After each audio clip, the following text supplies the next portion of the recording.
Welcome to our channel. आज हम सब क्लास 9th का जो फिजिक्स है चैप्टर 4 जिसका नाम है गुरुत्वाकर्षण, इसका हम सब लघु उत्तरीय प्रश्न को कंप्लीट करेंगे। अति लघु उत्तरीय प्रश्न तक कंप्लीट कर चुके हैं। प्लेलिस्ट में सभी वीडियो है, आप देख सकते हैं वहाँ से। तो चलिए हम सब क्वेश्चन आंसर स्टार्ट करते हैं। तो लघु उत्तरीय का जो पहला क्वेश्चन है उसमें कह रहा था कि गुरुत्वाकर्षण का सार्वत्रिक नियम लिखें, यूनिवर्सल लॉ ऑफ ग्रेविटेशन। तो इसका जो नियम है वो कह रहा है कि ब्रह्मांड के प्रत्येक दो पिंड एक दूसरे को आकर्षित करते हैं। यह आकर्षण बल जो है उन पिंडों के द्रव्यमानों, मतलब पहला वस्तु का जो द्रव्यमान होगा उसको m1 दिया गया यहाँ पे और दूसरा का m2। तो यही कह रहे हैं कि उन पिंडों के द्रव्यमानों के गुणनफल के समानुपाती तथा उनके बीच की दूरी के वर्ग के व्युत्क्रमानुपाती होता है। और उसके बाद यह है कि F बराबर, जिसको आकर्षण बल कहते हैं, फोर्स G गुने m1 इंटू m2 बट्टा आर स्क्वायर। इसमें ये चीज़ दिखाया गया है कि F का मतलब आकर्षण बल होता है। m1 और m2 जो है दोनों पिंडों का द्रव्यमान है। पहला वस्तु का द्रव्यमान m1 और दूसरा का m2। उसके बाद है R का मतलब उनके केंद्रों के बीच की दूरी, और G जो है गुरुत्वाकर्षण नियतांक को दिखाता है। उसके बाद 2 नंबर क्वेश्चन है कि गुरुत्वाकर्षण नियतांक को सार्वत्रिक नियतांक क्यों कहा जाता है। तो आंसर है क्योंकि जी का मान पूरे ब्रह्मांड में हर जगह समान रहता है। पृथ्वी पर, चंद्रमा पर या अंतरिक्ष में कहीं भी यह पिंडों के प्रकार, आकार, पदार्थ या स्थान पर निर्भर नहीं करता है, इसीलिए इसे सार्वत्रिक यूनिवर्सल नियतांक कहा जाता है। उसके बाद 3 नंबर क्वेश्चन है, दो वस्तुओं के बीच लगने वाले गुरुत्वाकर्षण बल का क्या होगा यदि। अब यहाँ पे 4 क्वेश्चन है। पहला में कह रहा है कि एक वस्तु का द्रव्यमान दोगुना कर दिया जाए, अगर एक वस्तु का द्रव्यमान जो है दोगुना कर दिया जाए तो क्या होगा। तो इसका आंसर यहाँ है, एक वस्तु का द्रव्यमान दोगुना कर देने पर दोगुना हो जाएगा, तो द्रव्यमान भी दोगुना हो जाएगा यहाँ पे। और 2 नंबर में था कि वस्तुओं के बीच की दूरी दुगुनी कर दी जाए, अगर बीच की दूरी दुगुनी कर दी जाए तो क्या होगा। तो कह रहे हैं कि वस्तुओं के बीच की दूरी दुगुनी करने पर 1/4 गुना हो जाएगा।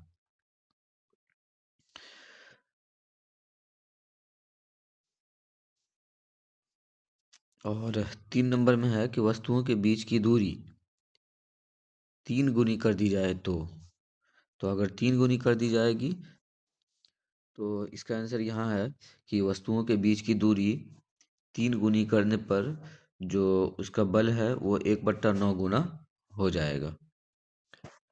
और उसके बाद लास्ट है 4 नंबर में 3 का चौथा, दोनों वस्तुओं के द्रव्यमान दोगुने कर दिए जाए, दोनों वस्तुओं के द्रव्यमान दोगुने कर दिया जाए तो फिर क्या होगा। कह रहे हैं कि गुरुत्वाकर्षण बल के बारे में। तो दिया है कि दोनों वस्तुओं के द्रव्यमान को दोगुना करने पर जो बल है वो 4 गुना हो जाएगा। तो इस तरीके से 3 नंबर क्वेश्चन कंप्लीट होता है। 4 नंबर क्वेश्चन कह रहा है कि गुरुत्वाकर्षण के सार्वत्रिक नियम का महत्व लिखें। तो मतलब क्या महत्व है। तो पहला में दे दिया है कि यह बताता है कि ब्रह्मांड के सभी पिंड एक दूसरे को आकर्षित करते हैं। इसी नियम के कारण ग्रह जो है वो सूर्य के चारों ओर तथा उपग्रह जो है वो ग्रह के चारों ओर घूमते हैं। पृथ्वी पर वस्तुओं का गिरना इसी गुरुत्वाकर्षण बल के कारण होता है। 4 नंबर में इससे ग्रहों, उपग्रहों तथा धूमकेतुओं की गति की गणना की जा सकती है। और 5 नंबर में ज्वार भाटा, जो समुद्र में जो पानी की लहरें होती है वो ऊपर नीचे होती है, तो ज्वार भाटा भी चंद्रमा और सूर्य के गुरुत्वाकर्षण के कारण उत्पन्न होते हैं। 5 नंबर क्वेश्चन है कि सभी वस्तुओं पर लगने वाला गुरुत्वाकर्षण बल उनके द्रव्यमान के समानुपाती होता है। फिर एक भारी वस्तु हल्की वस्तु के मुकाबले तेजी से क्यों नहीं गिरता। तो इसका आंसर दिया, किताब ही में इसका आंसर दिया था कि चूंकि गुरुत्व त्वरण जो होता है, जो यहाँ पे फार्मूला के तौर पे दिया हुआ है, वस्तु के द्रव्यमान पर निर्भर नहीं करता है। इसीलिए अधिक द्रव्यमान की वस्तु अर्थात भारी वस्तु कम द्रव्यमान की वस्तु अर्थात हल्की वस्तु की अपेक्षा तेजी से नहीं गिरती है, बल्कि दोनों साथ साथ गिरती है। 6 नंबर क्वेश्चन है, यदि चंद्रमा पृथ्वी को आकर्षित करता है तो पृथ्वी चंद्रमा की ओर गति क्यों नहीं करती? तो आंसर है, न्यूटन के द्वितीय गति नियम से किसी दिए हुए बल के लिए त्वरण वस्तु के द्रव्यमान के व्युत्क्रमानुपाती होता है। चंद्रमा की अपेक्षा पृथ्वी का द्रव्यमान बहुत अधिक है, इसीलिए हम पृथ्वी को चंद्रमा की ओर गति करते नहीं देख पाते हैं। 7 नंबर क्वेश्चन है कि द्रव्यमान और भार में अंतर बताएं। तो अगर अंतर की बात करें तो ये द्रव्यमान है, इसके बारे में कह रहा है कि वस्तु में पदार्थ की मात्रा को द्रव्यमान कहते हैं। दूसरा है कि यह हर जगह समान रहता है, स्थान नहीं बदलने से नहीं बदलता है। 3 नंबर में यह अदिश राशि है। उसके बाद है एसआई इकाई जो है इसका केजी होता है, द्रव्यमान का सही मात्रक, और इसे तुला से मापा जाता है। भार की अगर बात करें तो 1 नंबर में कह रहा है कि पृथ्वी द्वारा वस्तु पर लगाया गया गुरुत्वाकर्षण बल भार कहलाता है। उसके बाद है कि यह स्थान के अनुसार बदलता है। भार जो है स्थान के अनुसार बदलता है। जैसे कि चंद्रमा पर भार कम होता है, पृथ्वी पर अधिक होता है। यह सदिश राशि है। एसआई मात्रक जो है इसका न्यूटन है। इसे स्प्रिंग बैलेंस से मापा जाता है और सूत्र होता है भार मतलब कि वेट बराबर mg। 8 नंबर क्वेश्चन है कि किसी वस्तु का चंद्रमा पर भार पृथ्वी पर इसके भार का 1/6 गुना क्यों होता है? तो इसका आंसर है, किसी वस्तु का भार गुरुत्वीय त्वरण g के समानुपाती होता है, अर्थात यहाँ पे है वेट बराबर, वेट जो है वो गुरुत्वीय त्वरण g के समानुपाती होता है। और चंद्रमा की सतह पर गुरुत्वीय त्वरण जो है वो पृथ्वी की सतह पर गुरुत्वीय त्वरण का 1/6 गुना होता है। ये जो है इसको दर्शाया गया है चंद्रमा की सतह पर गुरुत्वीय त्वरण, और ये पृथ्वी की सतह पर गुरुत्वीय त्वरण जो है ये 6 गुना 1/6 गुना होता है। इसीलिए किसी वस्तु का चंद्रमा पर भार पृथ्वी पर इसके भार का 1/6 गुना होता है।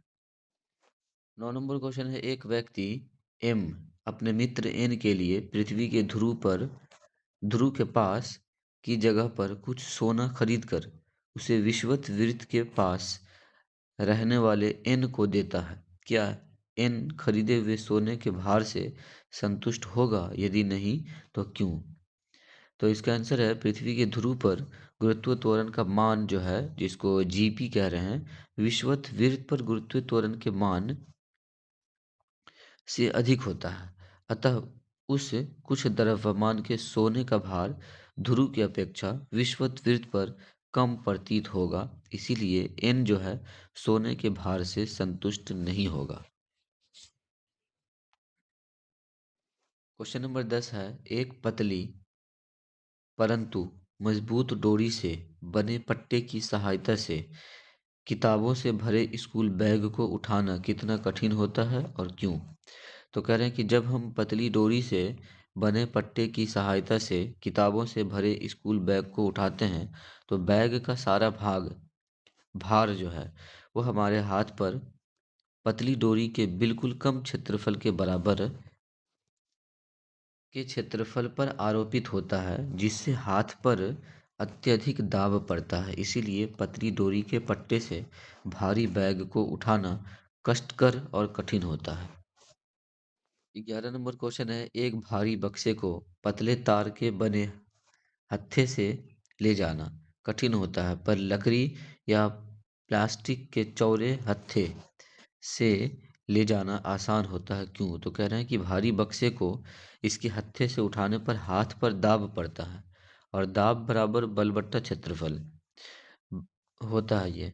तो कह रहे हैं कि बक्से को उठाने में लगा बल तो नियत है, अतः यदि क्षेत्रफल अधिक हो तो दाब कम हो जाएगा। पतले तार के बने हत्थे का क्षेत्रफल कम रहता है, इसीलिए बक्से को उठाने पर तलहथ तलहथी पर दाब अधिक पड़ता है, परंतु लकड़ी या प्लास्टिक के बने मोटे चौड़े हत्थे का क्षेत्रफल अधिक रहता है, इसीलिए बक्से को उठाने पर तलहथी पर दाब अपेक्षाकृत कम पड़ता है, जिससे सुविधा होती है। क्वेश्चन नंबर 12 है, उत्प्लावकता से आप क्या समझते हैं? तो आंसर है, किसी द्रव जैसे पानी द्वारा किसी वस्तु पर लगाया गया ऊपर की ओर जो बल होता है, जिसके कारण वस्तु हल्की प्रतीत होती है या तैरती है, उसे ही उत्प्लावकता कहते हैं। एक और परिभाषा दिया है, कह रहे हैं कि द्रव की वह विशेषता जिसके कारण वस्तु डूबती या तैरती है, उत्प्लावकता कहलाती। क्वेश्चन नंबर 13 है, आर्किमिडीज का सिद्धांत क्या है? तो कह रहे हैं कि आर्किमिडीज के अनुसार जब किसी वस्तु को किसी द्रव में पूर्ण या आंशिक रूप से डुबोया जाता है, तो उस पर ऊपर की ओर लगने वाला उत्प्लावन बल उस द्रव के भार के बराबर होता है, जितना द्रव वह वस्तु स्थापित करती है। अर्थात उत्प्लावन बल बराबर विस्थापित द्रव का भार। क्वेश्चन नंबर 14 है कि पानी की सतह पर रखने पर कोई वस्तु क्यों डूबती है या तैरती है? तो कह रहे हैं कि कोई वस्तु तैरती है या डूबती है या उसके भार और उत्प्लावन बल पर निर्भर करता है। जैसे कि यहाँ पे बताया गया है, यदि उत्प्लावन बल जो है वो अधिक है वस्तु के भार से, इस चीज का मतलब होगा कि उत्प्लावन बल अधिक है वस्तु के भार से। तो अगर उत्प्लावन बल अधिक है, वस्तु का भार कम है, तो वस्तु जो है तैरती रहती है पानी के ऊपर। उसके बाद कह रहे हैं कि यदि उत्प्लावन बल कम है वस्तु के भार से, वस्तु का भार अधिक है और उत्प्लावन बल कम है, तो वस्तु जो है वो डूब जाती है। और यदि दोनों बराबर है तो वस्तु पानी में तैरती रहती है संतुलन अवस्था में, मतलब कुछ हिस्सा डूबा हुआ रहेगा और कुछ ऊपर की ओर संतुलन अवस्था में जो है तैरती रहती है। तो अभी ये 15 नंबर क्वेश्चन है, पिंड के भार को क्या होता है जब उसे द्रव में डुबोया जाता है? तो ये आंसर आप देख सकते हैं कि बुक में ही दिए हुआ था, तो वीडियो जो है थोड़ा सा बड़ा हो रहा है, तो आप इसका स्क्रीनशॉट ले सकते हैं। 15 नंबर का, 16 का भी आंसर बुक में ही दिया है, तो आप इसका भी स्क्रीनशॉट ले लें 16 नंबर क्वेश्चन का जो यहाँ पे बताया गया है। ये जो है 16 का आंसर है। 17 का भी आंसर बुक में ही दिया है। 17 की अगर बात करें तो इसमें तो एक तो आंसर है और दूसरी बात कह रहा है कि कारण बताएं ऐसा क्यों होता है। तो कारण भी दिया है नेक्स्ट पेज में, जो आप स्क्रीनशॉट ले सकते हैं। ये तो आंसर हो गया, और अगर कारण तो आप देख सकते हैं ये कारण है जो बुक में ही दिया था, तो इसका भी स्क्रीनशॉट आप ले सकते हैं। और उसके बाद ये 18 नंबर क्वेश्चन है। 18 का भी आंसर बुक में ही दे दिया हुआ था। तो लघु उत्तरीय प्रश्न में टोटल 18 ही प्रश्न था, जिसका आंसर आप लोग देख चुके हैं। इन सभी प्रश्न का स्क्रीनशॉट आप ले लें। और आज के लिए इतना ही। अब हम सब नेक्स्ट वीडियो में दीर्घ उत्तरीय प्रश्न को कंप्लीट करेंगे। यदि आपको यह वीडियो यूज़फुल लगा हो तो वीडियो को लाइक करें, शेयर करें और चैनल को भी सब्सक्राइब कर दें, ताकि इस तरीके की प्रत्येक वीडियो की नोटिफिकेशन आप तक पहुंचती रहे। मिलते हैं नेक्स्ट वीडियो।